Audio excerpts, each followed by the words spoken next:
I'm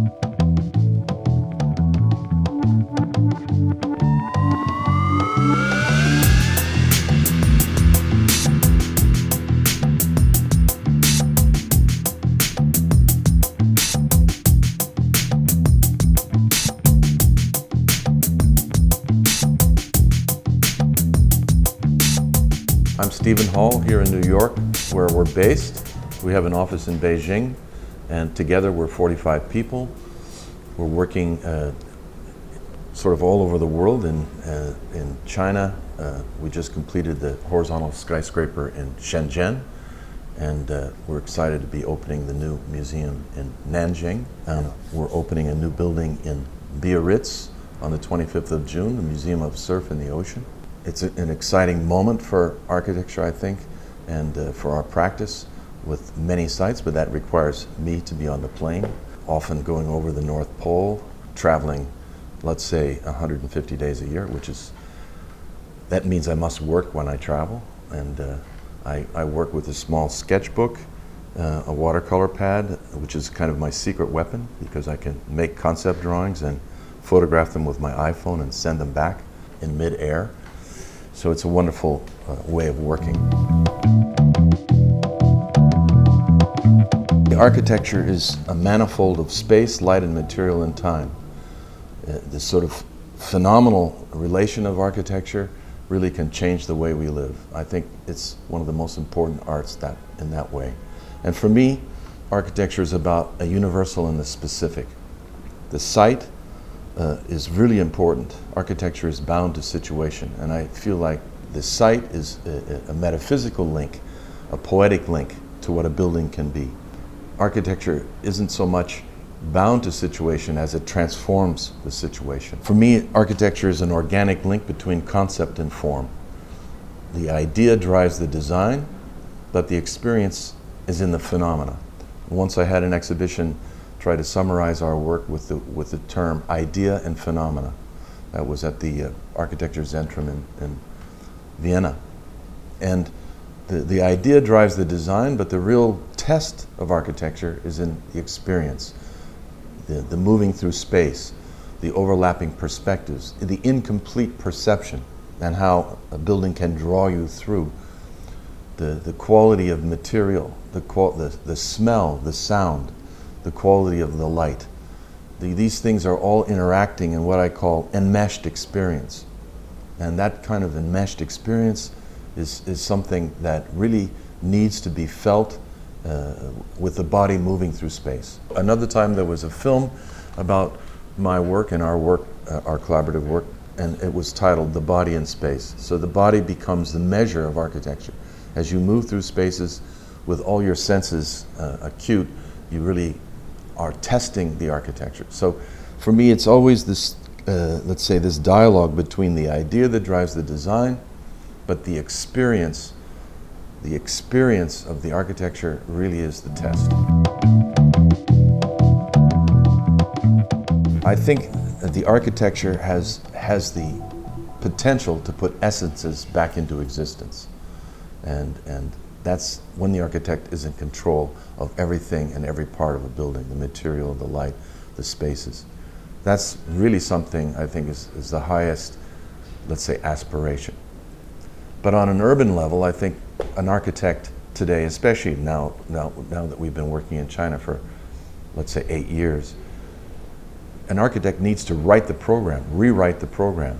In other words, in urban architecture, often there's a kind of bereft set of programs, and like in our case of the linked hybrid, we added many different functions for living, working, recreation in a sort of city within a city circumstance. And all these programmatic parts we invented and suggested to the client. So today, I think more than ever, an architect has to really be writing the programs as well as just receiving the brief. Another thing I think we have to do is to, let's say, inspire the greenest possible architecture. And I think that we come to clients, and especially in China, they want the projects to be green.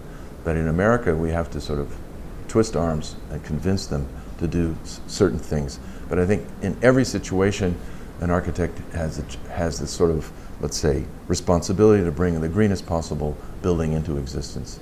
I think this is especially important, but I think it's also important that that greenness is not architecture in and of itself. Something more subjective and more poetic that brings all the manifold parts and pieces together.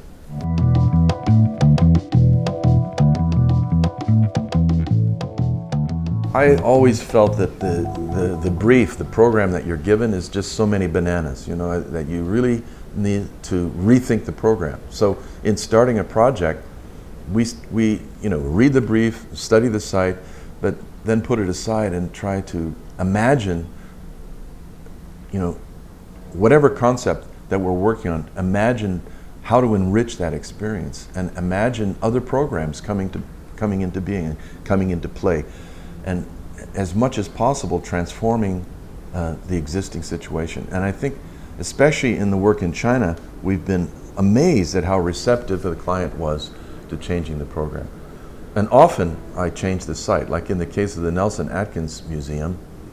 It was a competition, and all the 6 competitors were required to build on the north side of the building. And I went to the site and I said, that's not the way to do this.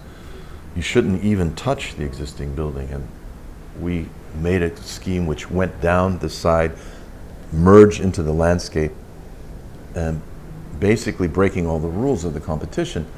And I apologized when I made a presentation to the trustees. I said, I got the courage to break all your rules because in your stone facade, it says the soul has greater need for the ideal than for the real.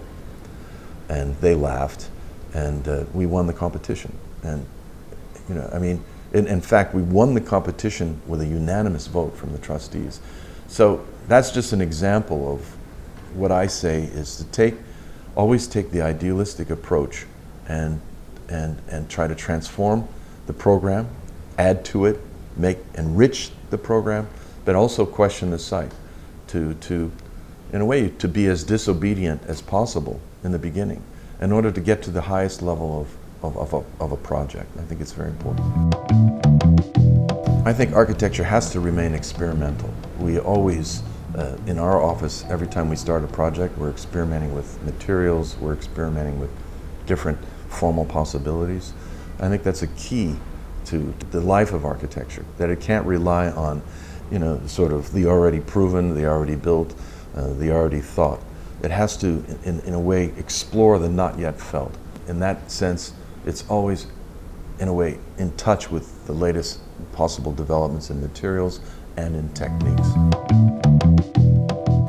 First of all, we're always networking when we're working with our collaborators, like Matthias Schuler and Transolar, in terms of the green aspects. That starts right in the beginning of a project. Working with Guy Nordenson in terms of structure, that starts right in the beginning when we're just tentatively beginning a project. But I think also networking with artists, with critics. We have pinups in our studio where we'll have 2 or 3 versions of a design, and we'll bring artists and critics in and have incredible dialogues that might change the design. It could go in one direction or another. And I think that's an exciting aspect. The internet is very important. We have a Facebook page which is updated every week, telling news, and our website, which I think is updated every week, gets something like 22,000 hits a week. So I'm sure that that's a communicating link that has really advanced our office in a way. But I think more important is the way we can work together with our China office. We can work back and forth in such an interlocked networking that we can work 24 hours a day. So when we're doing a competition, we'll put 4 people in Beijing and 4 people in New York, and we'll just send the files back and forth every 12 hours so we can continuously work in 24 hours. So we can basically do the work of 6 months in 3 months. It's kind of an exciting possibility with the internet. Well, I believe you really must go and physically experience buildings, especially today when we're bombarded with images, some of which aren't actually true to the experience of the building. As a student, I think the most important thing is to travel and to see great works of architecture in the flesh, and take note and make sketches and make notes about what these buildings are about and how they feel. I think some of the greatest architecture in history can't be photographed. It needs to be felt in 3 dimensions and to move through it in a sequence of spaces, which never comes over in a single image. So this is, for a student, I think the most important thing really is to go out, to travel, to see buildings in the flesh. I would say remain idealistic. That's the most important thing. Remain idealistic, and that means to make every single thing you do a work of architecture, whether it's a bedroom renovation or a garage or a carport.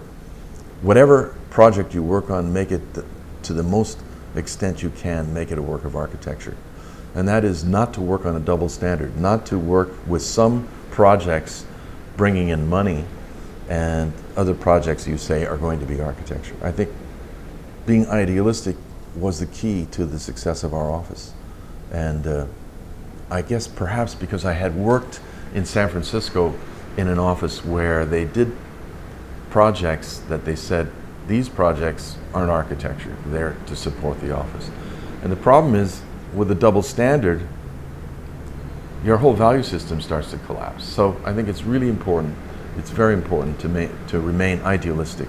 And also, it's important to have collaborators that you can trust. I mean, architecture is about teamwork.